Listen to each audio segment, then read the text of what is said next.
The Cathari Empire had ruled the Andromeda Spiral for over 3,000 years. Their crimson warships patrolled every major trade route, their tribute collectors visited every inhabited world, and their gladiatorial arenas echoed with the screams of conquered species forced to fight for entertainment. The galaxy knew only one truth: resistance meant extinction. Admiral Zethkarn stood on the bridge of his flagship, the Bloodclaw, watching the latest addition to their empire through the viewport. The blue-green world below sparkled like a jewel, its continents clearly visible through wisps of white clouds. Intelligence reports called it Earth, home to a species that had only recently discovered faster-than-light travel. "Another primitive world," muttered Commander Veltar, his second-in-command. "Their largest ships barely qualify as frigates. This conquest should take less than a day." Zethkarn nodded, his 4 arms crossed behind his back. The Cathari had perfected the art of subjugation. First came the demonstration of power, a surgical strike on military installations to show resistance was futile. Then came the surrender demands. Most species capitulated immediately upon seeing Cathari dreadnoughts hovering over their homeworld. "Begin the standard protocol," he ordered. "Target their orbital stations and largest military vessels. Minimal damage, maximum psychological impact." The fleet moved into position with practiced precision. 300 warships, each one larger than anything the humans had ever constructed.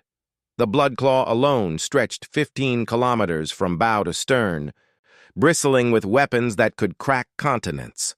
Behind it followed heavy cruisers, destroyers, and carrier vessels filled with atmospheric fighters. Below, humanity's response was exactly what Zethkarn expected. Their small fleet of barely 50 ships retreated to defensive positions around their homeworld. Their communications channels buzzed with panic and confusion. Several vessels attempted to flee the system entirely, only to find Cathari interdiction fields preventing any jump to hyperspace. "Admiral, we're receiving a transmission from the planet's surface," reported the communications officer. "Put it through," Zethkarn replied, settling into his command throne. The holographic display shimmered to life, revealing a human male in some kind of military uniform. His skin was pale, his hair gray, and his eyes held an intensity that surprised the Admiral. Most species looked defeated by this point in the proceedings. "I am General Harrison Matthews, Supreme Commander of Earth's Combined Defense Forces," the human said. His voice carried no tremor of fear. "You have entered our sovereign space without permission and taken hostile positions around our world. Withdraw immediately, or we will consider this an act of war." Veltar laughed, a harsh chittering sound. "Did it just threaten us?" Zethkarn studied the human's face more carefully. There was no desperation there, no pleading for mercy, only cold determination. "General Matthews, I am Admiral Zethkarn of the Cathari Empire. Your world now belongs to us. You have 1 hour to surrender unconditionally, or we will demonstrate the futility of resistance." The human's expression didn't change. "Admiral, you clearly don't understand what you're dealing with. This is humanity's home. We don't surrender our home.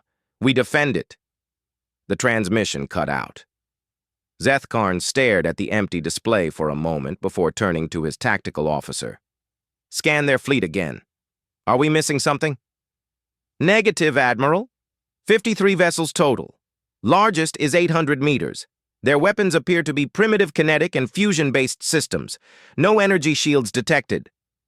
Their orbital installations? 12 stations. Manufacturing and research facilities mostly. Some defensive platforms, but nothing that could threaten our ships." Zethkarn felt a twinge of unease. In 3 centuries of conquest, he had learned to read species. The humans should be terrified. Their technology was centuries behind Cathari standards. Their fleet was outnumbered 6-1, yet their commander had looked him in the eye and declared war without hesitation. "Perhaps they're simply ignorant of our capabilities," Veltar suggested. "The primitive ones often are." An hour passed. No surrender came. "Very well," Zethkarn said finally. Begin demonstration bombardment. Target their largest orbital station. Single plasma burst. Minimal power. The Bloodclaw's forward cannon charged with a low hum. A lance of superheated plasma streaked across space, striking the human station dead center. The structure came apart in a brilliant explosion, debris scattering in all directions. Transmission incoming, Admiral. Put it through. General Matthews appeared again. His face grim but still showing no fear. Behind him, Zethkarn could see other humans working frantically at computer terminals. You just killed 300 people, Admiral. That was a research station, unarmed civilians. And 300,000 more will die if you do not surrender immediately, Zethkarn replied. This is the price of defiance. The human's eyes narrowed. You want to see defiance, Admiral? Let me show you what humans do when someone threatens our home. The transmission ended again, but this time something had changed in the human's voice. Something that made Zethkarn's skin crawl despite himself. Admiral, the sensor officer called out urgently. The human fleet is moving. On the tactical display, the 53 human ships were breaking formation. Instead of retreating further or taking defensive positions, they were accelerating toward the Cathari fleet, directly toward them. Are they attempting a surrender approach? Veltar asked, confused. No, sir, the tactical officer replied, his voice tight. They're coming in at attack speed, all weapons powered. Zethkarn stared at the display in disbelief. The humans were charging a fleet 6 times their size with vastly superior technology. It was suicide. It was madness. It was exactly what they were doing. The human ships spread into attack formation as they approached, their primitive engines pushing them to velocities that impressed even Cathari engineers. Their largest vessels, crude dreadnoughts barely worthy of the name, led the charge. Behind them came cruisers and destroyers, and bringing up the rear, dozens of small fighter craft that had launched from hidden positions throughout the system. They're targeting our forward elements, the tactical officer reported. Multiple missile launches detected. The first wave of human weapons reached Cathari space, crude nuclear missiles and kinetic projectiles that should have been easily deflected by advanced shields. But the humans had learned something in their brief contact with galactic civilization. They had learned about shield frequencies. The missiles detonated in precisely timed sequences, each explosion causing shield harmonics to fluctuate. The kinetic projectiles followed microseconds later, slipping through the momentary gaps in the defensive fields. 3 Cathari destroyers took direct hits, their armor cracking under impacts that should have been impossible. How are they penetrating our shields? Veltar demanded. Zethkarn was beginning to understand. These humans weren't primitives stumbling around in the dark.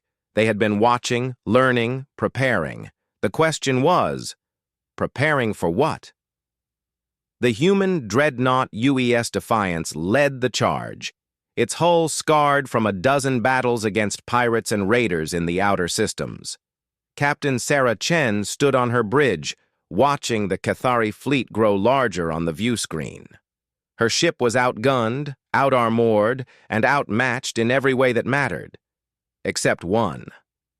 Ma'am, we're in range, her weapons officer reported. Fire everything, Chen ordered. The Defiance unleashed its full arsenal, not the primitive weapons the Cathari expected, but something humanity had developed in the dark spaces between stars. Something they had learned from studying every piece of alien technology that had fallen into their hands over the past 50 years. Gravitational pulse weapons. The beams struck the Cathari flagship, and for a moment, nothing seemed to happen. Then reality hiccuped. The Bloodclaw's forward section crumpled like paper as artificial gravity fields compressed space itself around the target. Secondary explosions rippled along its hull as systems overloaded and containment fields collapsed. Zethkarn found himself thrown against his command throne as his ship shuddered under the impact. Damage reports flooded in from all sections.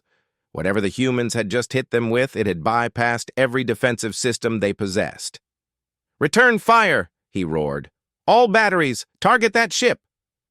The Cathari response was devastating. Plasma cannons and particle beams lanced out across space, converging on the human dreadnought. The Defiance's hull glowed white-hot under the assault, armor plates vaporizing in seconds. But the ship didn't die. Instead, it kept coming. Through the firestorm of enemy weapons, through the superheated plasma that should have reduced it to atoms, the Defiance pushed forward. Its hull was a ruin, its superstructure twisted and broken, but its engines still burned and its weapons still fired. "How is it still functional?" Veltar whispered. Zethkarn knew. He had seen this before, in the archives of ancient battles. The humans weren't just fighting with their ships. They were fighting with their lives, their souls, everything they were and ever would be. They had turned their vessels into weapons not just of war, but of pure, undiluted will. The Defiance rammed the Cathari heavy cruiser Painclaw at full acceleration. The explosion lit up half the system, a miniature star born from the collision of two civilizations. Both ships died in that moment, but the message was clear. Humans did not surrender. Across the battlefield, the pattern repeated itself. Human ships, outgunned and overwhelmed, pressed their attacks with a ferocity that defied logic. They rammed Cathari vessels when their weapons failed. They detonated their own reactors when surrounded. They fought with a desperation and fury that the galaxy had not seen in millennia. But it was not desperation that drove them. It was something far more dangerous. It was hope. The humans knew they were outmatched. They knew they would probably die. But they also knew that somewhere in the outer systems, human colony ships were already fleeing toward distant stars. They knew that their deaths would buy time for their species to scatter, to learn, to grow strong. And they knew that someday, humanity would return. The battle raged for 18 hours. When it ended, the human fleet was gone. Every ship destroyed, every crew dead. The Cathari had won, technically speaking. They controlled the system, and Earth lay defenseless before them. But as Zethkarn looked at his casualty reports, he felt something he had never experienced in 3 centuries of conquest. Fear. The humans had cost him 37 ships, against an enemy that shouldn't have been able to scratch his paint. "Admiral," the communications officer said quietly, "we're receiving another transmission from the planet. The humans are surrendering?" "No, sir. They're declaring something else." Zethkarn accepted the transmission with growing dread. General Matthews appeared once more, but this time he was not alone. Behind him stood hundreds of other humans, military and civilian alike, and in their eyes burned the same fire that had driven their fleet to destruction. "Admiral Zethkarn," Matthews said, his voice carrying across the void between worlds. "You have won this battle. Our ships are destroyed. Our defense is broken. But this was never about winning or losing. This was about sending a message." The general stepped closer to the camera, and his words carried the weight of an entire species' resolve. "You came here expecting easy conquest. You found warriors instead. You thought you faced primitives. You faced humans. And now, every species in this galaxy will know what that means. They will know that some things are worth dying for. They will know that there are people in this universe who will not kneel, who will not break, who will fight until their last breath for what they believe in." Matthews paused, his gaze seeming to pierce through space itself to look directly into Zethkarn's soul. "You can have our world, Admiral, but you will never have our surrender. And someday, when you least expect it, when you think you have ground us into dust and scattered us to the winds, we will come back. And when we do, we will remember this day. We will remember what you cost us, and we will make you pay." The transmission ended for the final time. Szeth Karn stood in silence on his ruined bridge, staring out at the blue world that should have been his greatest victory. Instead, it felt like a defeat. The humans had lost everything, but somehow, they had also won something far more important. They had won the right to be remembered. And in a galaxy where conquest was common and resistance was rare, being remembered was the most dangerous thing of all. 27 years had passed since the Battle of Earth. Admiral Szeth Karn, now bearing the scars of countless campaigns, stood before the Cathari High Council in the great chamber of their homeworld. The crystal spires of the capital city stretched endlessly beyond the windows, a testament to 3 millennia of unchallenged dominance. But today, that dominance felt fragile. "The humans have struck again," he reported to the 12 council members seated in their floating thrones. "The Rigel colony, 200,000 settlers including 30,000 of our citizens." Councillor Thekmore, eldest of the ruling body, leaned forward with interest rather than concern. "Another terrorist attack? How many ships did they lose this time?" Szeth Karn hesitated. In the years since Earth's fall, humanity had become the galaxy's most persistent thorn. Small raids, hit-and-run attacks, sabotage operations that seemed to come from nowhere and vanish just as quickly. The Council had initially dismissed them as the death throes of a broken species. "None, Councillor. They didn't use ships." The chamber fell silent. Councillor Velthara, youngest of the 12, spoke first. "Explain." "The colony was destroyed from within. Somehow, humans had infiltrated the population over the course of several years.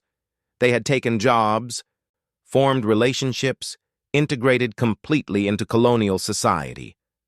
When they struck, it was simultaneous across 12 different vital infrastructure points. The fusion reactors, the orbital tethers, the atmospheric processors, the communication arrays. Szeth Karn activated a holographic display showing the aftermath. Where once had stood a thriving colony of gleaming towers and green parklands, only twisted metal and burning ruins remained. "The explosion was visible from 3 star systems away," he continued. "But that wasn't the worst part. Before they destroyed the colony, they broadcast a message. It was transmitted on every frequency, to every ship in the sector, to every listening post within 50 light years." "What did they say?" Thekmore demanded. Szeth Karn activated another hologram. A human female appeared, standing in what looked like the colony's central plaza. Behind her, other humans worked with calm efficiency, placing charges and preparing for their final act. She was young, perhaps 30 standard years, with the same intense eyes that Szeth Karn had learned to recognize in every human face. "My name is Commander Lisa Park," the woman said in perfect Cathari. "I am speaking for the Free Human Resistance and the 200 humans who have lived among you for the past 6 years. You knew us as your friends, your co-workers, your lovers. You trusted us with your children, your secrets, your lives." The woman paused, and her expression hardened. That trust was misplaced. She gestured to her companions, who were now visible, placing explosives throughout the colony's infrastructure. "You see, we didn't come here to terrorize you. We didn't come here for revenge. We came here to send a message. To you, and to every species watching this transmission." The woman stepped closer to the camera, her voice dropping to a whisper that somehow carried more menace than any shout. "Humans are among you. We have been among you since the day our world fell. We are your servants, your traders, your engineers, your teachers. We smile at your jokes. We learn your languages. We adapt to your customs. We become invisible." She straightened, and her voice rose again. "But we never forget. We never forgive. And we never stop working toward the day when humanity will be free again." The transmission showed explosions beginning across the colony as the woman continued speaking. "This colony dies today not because we hate you, but because we need you to understand something. You can conquer our worlds, you can destroy our fleets, you can hunt us to the edges of space, but you cannot break us, you cannot make us disappear. And every time you think you have won, every time you believe you have finally crushed the last of human resistance, we will remind you that we are still here. The final explosion consumed the transmission, leaving the council chamber in stunned silence. 200 humans, Councillor Velthara said slowly. 200 humans destroyed a colony of 200,000. How? Thekmor demanded. How did they infiltrate so completely? Our security protocols are designed to detect military threats, Zethkarn replied. Not civilians who spend years integrating into society. The humans who destroyed Rigel weren't soldiers.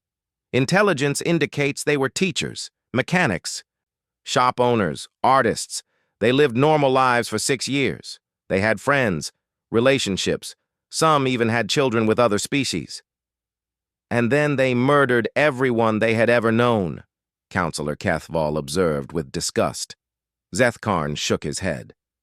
According to the survivors, they evacuated every non-human from the critical zones before the explosions. No one died except the humans themselves and those who chose to stay and fight. They could have killed everyone. Instead, they chose to send a message. The implications hung heavy in the air. The Cathari Empire had faced rebellions before, desperate last stands, futile gestures of defiance that ended in massacre and submission. But this was different. This was organized, patient, and most terrifyingly of all, it was effective. How many? Thekmor asked quietly. Sir? How many humans are out there? How many sleeper agents have we been unknowingly harboring? Zethkarn consulted his datapad. Conservative estimates suggest there are at least 50,000 humans scattered throughout the Empire. They began dispersing during the evacuation of Earth, disguised as refugees from the outer colonies. Most have been in place for over 2 decades. 50,000, Velthara repeated. 50,000 time bombs, waiting for their moment to strike. It gets worse, Zethkarn continued reluctantly. The Rigel attack wasn't an isolated incident. In the past year alone, we've had similar strikes on military installations, research facilities, and slave processing centers across 17 different systems. Each one follows the same pattern. Long-term infiltration. Surgical strikes on critical infrastructure and broadcasts designed to inspire other resistance movements. He activated another series of holograms showing the aftermath of various attacks. The humans aren't just fighting us. They're teaching others how to fight us. Their broadcasts are being picked up by dozens of subjugated species. We're seeing copycat attacks, sabotage operations using human tactics, and coordination between previously isolated resistance cells. Thekmor rose from his throne, his 4 arms trembling with rage. You're telling me that a defeated, scattered species of primitives is inspiring galaxy-wide rebellion? Yes, Counselor. Then we hunt them down. All of them. Every human in the Empire dies. With respect, sir, that may not be possible. Zethkarn brought up a galactic map showing Cathari space. We estimate there are nearly 2 million humans still alive, scattered across 800 different worlds. Many have assumed false identities, undergone surgical alteration, or integrated so completely into local populations that identifying them would require genetic scanning of entire planetary populations. Then we scan everyone. The economic cost alone would bankrupt the Empire. And the social disruption. Sir, we would essentially be declaring war on our own citizens. The loyalty of dozens of species is already questionable. If we begin mass genetic testing and arbitrary arrests, the Empire will fall, Velthara finished. The humans know this. That's why they're using these tactics. Councillor Morthek, who had remained silent throughout the briefing, finally spoke. Show us the intelligence reports on their leadership. Zethkarn hesitated. Sir, We have very little reliable intelligence on human command structure. What we do know is disturbing.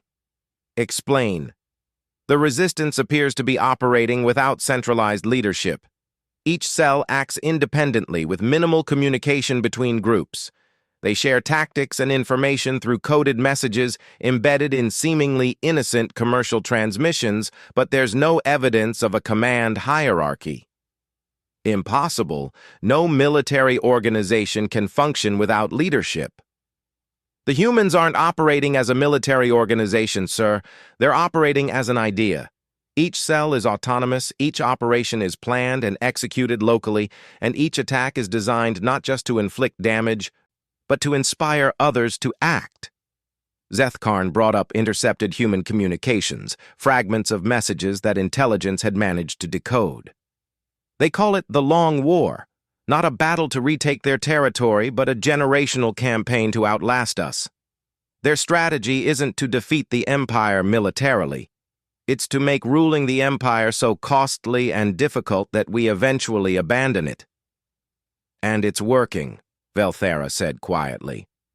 Our garrison requirements have tripled in the past decade. Productivity in occupied territories is down 40%. Several client species have requested increased autonomy, and at least 3 have begun making overtures to our rivals. Thekmor slammed his fist against his throne's control panel. One species, one defeated, primitive species is bringing down an empire that has ruled for 3,000 years. Perhaps that's the point, Morthek observed. Perhaps they want us to understand that no empire lasts forever. In the depths of space, aboard a converted mining ship that had seen better decades, Captain Maria Santos received the coded transmission from Rigel. The message was brief, embedded in a routine shipping manifest, but its meaning was clear. Another cell had completed their mission, another message had been sent. Santos was one of the few humans old enough to remember Earth before the fall. She had been a young lieutenant then, serving aboard a patrol ship in the outer system when the Kethari fleet arrived. She had watched from hiding as her homeworld burned, had helped evacuate the colony ships that carried humanity's future to the stars. Now, 27 years later, she commanded one of dozens of hidden fleets scattered throughout the galaxy. Ships that looked like freighters but carried weapons salvaged from a dozen different conflicts. Crews that appeared to be traitors but were actually some of the most skilled fighters humanity had ever produced. Captain, her communications officer called, we're receiving a priority message from the Centauri cell. Put it through. The hologram that appeared showed a man in his 50s, wearing the uniform of a Kethari customs official. To anyone monitoring the transmission, he would appear to be discussing routine cargo inspections. But Santos could read the coded language that revealed the truth. The Kethari were beginning to panic. Ma'am, the man said, I wanted to update you on the recent shipping irregularities we discussed. The local administration has been asking a lot of questions about manifests from the outer colonies. They seem particularly concerned about personnel transfers. Translation. The Kethari were starting to investigate human infiltration more seriously. I see, Santos replied. And what's your assessment of their concerns? Well, they've hired additional inspectors and are talking about implementing new screening procedures. Nothing too serious yet, but they're definitely paying more attention than they used to. The transmission continued for several minutes. 2 customs officials discussing mundane shipping concerns. But beneath the surface, vital intelligence was being exchanged. Troop movements, security protocols, weakness in Kethari defenses, and most importantly, the psychological state of their enemies. When the transmission ended, Santos turned to her tactical officer. What's our status on the convoy from Arcturus? 3 days out, Captain. The Kethari escort consists of 2 destroyers and a heavy cruiser. Standard formation, predictable routing. Santos nodded. The convoy carried components for a new orbital shipyard, materials that would allow the Kethari to build larger fleets more quickly. Destroying it wouldn't win the war, but it would slow down their enemy's ability to wage it. More importantly, It would send another message. Signal the fleet. We intercept in 72 hours. The attack on Convoy Delta 7 began like dozens of others. Human ships, disguised as pirates or scavengers, emerged from hyperspace near the convoy's route. The Cathari escort responded according to doctrine, moving to engage the apparent raiders. But these weren't ordinary pirates. The human ships moved with precision that spoke of decades of experience fighting a superior enemy. They used the convoy's own mass against the escort ships, forcing the Cathari to fire through their own vessels. They exploited every weakness in standard naval tactics, every predictable response in military doctrine. Most importantly, they fought smart. When the Cathari heavy cruiser moved to engage, the human ships scattered. But instead of fleeing, they regrouped behind the convoy itself, using the massive cargo vessels as shields, while they systematically picked apart the destroyer escort. The battle lasted 6 hours. When it ended, the convoy was gone. Its cargo scattered across the void, the escort was destroyed, its crews dead. And throughout the galaxy, another coded transmission went out, embedded in routine communications. The message was simple. Humanity was still fighting, still learning, still growing stronger. And with each passing day, more species were beginning to listen. 50 years after the fall of Earth, the galaxy had changed. The Cathari Empire still existed. Its fleets still patrolled the major trade routes, and its tribute collectors still visited subject worlds. But the Empire was dying, slowly bleeding to death from 1,000 small wounds inflicted by an enemy that refused to disappear. Admiral Zeth Karn was an old warrior now, his carapace scarred by battles across 5 decades of service. He stood in the war room of his flagship, the Retribution, staring at a holographic map of the galaxy that told the story of humanity's patient revenge. Red markers indicated human attacks. There were thousands of them, spread across every sector of Cathari space. Some were minor incidents, sabotage operations that cost only credits and equipment. Others were devastating strikes that had crippled entire star systems. Each marker represented months or years of careful planning, infiltration, and preparation by humans who had never stopped fighting their war. "Sir, we've lost contact with the Vega shipyards," reported his tactical officer, a young Cathari who had never known the Empire at the height of its power. Zeth Karn nodded grimly. The Vega facility had been one of their largest military construction centers, capable of building dreadnoughts and heavy cruisers. Its loss would set back fleet replacement schedules by months. Human infiltrators? Almost certainly, sir. The explosions were too precisely timed and targeted to be anything else. Intelligence estimates they had people inside the facility for at least 5 years. 5 years. Zeth Karn remembered when such patience had been unthinkable. Conventional military doctrine called for quick strikes and decisive victories. The humans had thrown away the conventional playbook entirely, replacing it with something far more dangerous: time itself as a weapon. "What about the outer colonies?" he asked. 3 more worlds have declared independence in the past month," his intelligence officer reported. "The Draxi Republic, the Helian Confederation, and the Outer Rim Free States. None cite human influence directly. But the pattern is consistent with previous defections." Zeth Karn studied the map more closely. The red markers weren't random. They formed a pattern, a web of interconnected strikes that had systematically weakened the Empire's ability to maintain control. Every attack had been calculated not just for immediate damage, but for long-term strategic impact. The humans had learned something in their half-century of exile. They had learned that empires weren't held together by strength alone, but by the perception of strength. And they had set about destroying that perception one careful blow at a time. "Sir, incoming priority transmission from the High Council." "Put it through." The familiar figure of Counselor Thekmor appeared in the hologram, but the proud warrior Zethkarn remembered had aged badly. The counselor's movements were slow, his eyes dim with exhaustion. "Admiral, I need a realistic assessment of our situation." Zethkarn had dreaded this moment for years.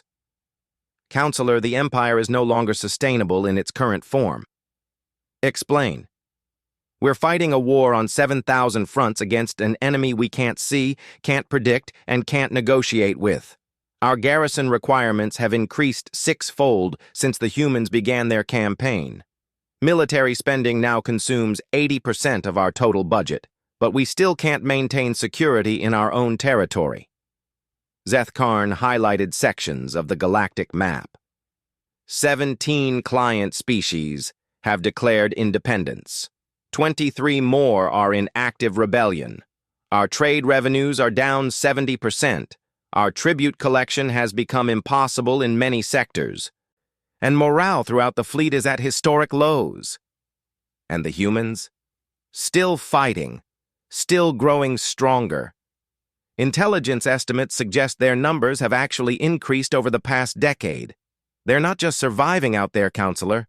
They're thriving. Thekmor was quiet for a long moment. "How many ships do they have now?" "Unknown. Conservative estimates suggest at least 2,000 vessels of various sizes, but they could have twice that number hidden in deep space or disguised as civilian craft." "They've become masters of deception, sir. Half their fleet could be masquerading as merchant vessels and we'd never know." 2,000 ships, Thekmor repeated. 50 years ago, we destroyed their entire navy in a single battle. 50 years ago, they were fighting our kind of war. Now they're fighting their kind of war, and they're very good at it." The transmission ended without ceremony, leaving Zethkarn alone with his thoughts and his maps. He knew what was coming. The Council would soon be faced with a choice no Cathari leader had ever imagined: surrender or face extinction. 3 months later, the choice was made for them. The attack began in the Cathari home system on what should have been a routine day. The capital world of Cathara was heavily defended, surrounded by orbital fortresses, and patrolled by the Empire's most powerful warships. No enemy fleet had approached within 10 light years of the world in over 1,000 years. So when the first explosions lit up the night sky, it took precious minutes for anyone to understand what was happening. The orbital defense platforms died first. Not from external attack, but from within. Humans who had worked as technicians, engineers, and security personnel for decades revealed their true nature in a coordinated strike that disabled every major defensive installation simultaneously. Then came the ships. Not from hyperspace, not from the edge of the system, but from everywhere at once. Human vessels that had been hiding in asteroid fields, masquerading as construction platforms, or simply drifting as apparent derelicts suddenly came alive. Their weapons powered up, their engines ignited, and they fell upon the Cathari home fleet like wolves. Admiral Zethkarn found himself facing an enemy he had never truly understood. These weren't the desperate freedom fighters who had charged his guns 50 years ago.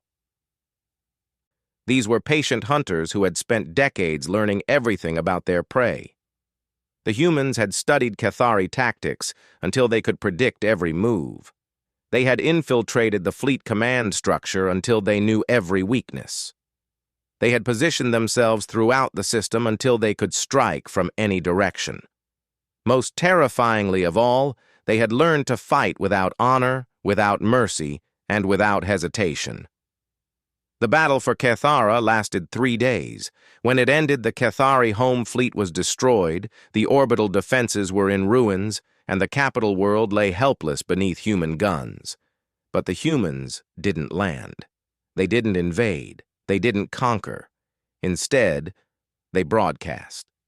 The transmission that went out across the galaxy was simple and devastating. A single human figure stood on the bridge of what had once been Admiral Zethkarn's flagship, now flying under human colors. Behind her, Cathari prisoners worked at their stations under human guard.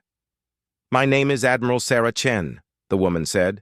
"Daughter of Captain Sarah Chen, who died 50 years ago defending Earth." Zethkarn recognized the family resemblance immediately, the same intense eyes, the same unbreakable will. But where her mother had fought with desperate courage, this woman spoke with the cold confidence of certain victory. 50 years ago, you came to our world believing you faced primitives. You found warriors. Today, you face those warriors' children. And we have had 5 decades to plan this moment. Chen gestured to the view screen behind her, which showed Kethara hanging in space like a blue-green jewel. This world is now under human protection. Its people are free to choose their own government, their own destiny. Any attempt to retake it will be met with the full force of the Human Liberation Fleet. She paused, letting her words sink in before continuing. But this isn't about conquest. This isn't about revenge. This is about a promise we made 50 years ago. A promise that we would never forget, never forgive, and never stop fighting until every being in this galaxy was free from the tyranny you represent. The camera moved closer, and Chen's voice dropped to a whisper that somehow carried the weight of an entire species' resolve. You taught us that strength was the only currency that mattered in this galaxy. You taught us that mercy was weakness and compassion was folly. You taught us that only through violence could anyone claim the right to exist. She straightened, and her voice rose again. Thank you for the lesson. We have learned it well. The transmission showed scenes from across the galaxy. Human fleets emerging from hiding, engaging Cathari forces throughout the Empire. Liberation armies landing on occupied worlds, welcomed as heroes by species that had suffered under Cathari rule for centuries. This is not the end, Chen continued. This is the beginning of a galaxy where strength serves justice instead of oppression, where species work together instead of preying upon each other, where children can grow up without fear of conquest or slavery. She looked directly into the camera, and her final words carried across space to every world, every ship. Every being capable of receiving them. 50 years ago, you asked us to surrender. Today we ask the same of you. Lay down your arms, disband your fleets, return to your homeworld, and build something better than an empire built on fear and pain. The transmission ended with a simple message scrolling across every screen in the galaxy. To all species seeking freedom, the humans remember. We will fight beside you. We will die beside you. And together, we will build something worthy of the stars. In the years that followed, historians would call it the Liberation War, though most of the fighting was over within months of Chen's broadcast. The Cathari Empire collapsed not through military defeat, but through the simple realization that their subjects no longer feared them. Species after species declared independence, often with human support, but sometimes without it. The galaxy discovered that once the illusion of Cathari invincibility was shattered, their actual power was far less impressive than their reputation had suggested. Admiral Zethkarn survived the war, one of the few Cathari officers to do so. In his final report to what remained of the High Council, he wrote words that would echo through galactic history. We came to Earth seeking easy conquest. We found an enemy that would teach the galaxy the true meaning of the word human. They did not defeat us through superior technology or greater numbers. They defeated us by becoming something we could never understand, a people willing to sacrifice everything for an ideal. We thought we were dealing with primitives who would be grateful for the order we brought.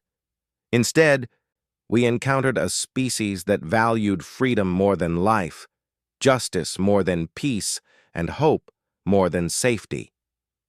In trying to conquer them, we created our own destruction. In trying to break them, we forged them into something harder than any weapon we possessed. In trying to teach them their place in the galaxy, we learned our own. They kept their promise. They never forgot. They never forgave.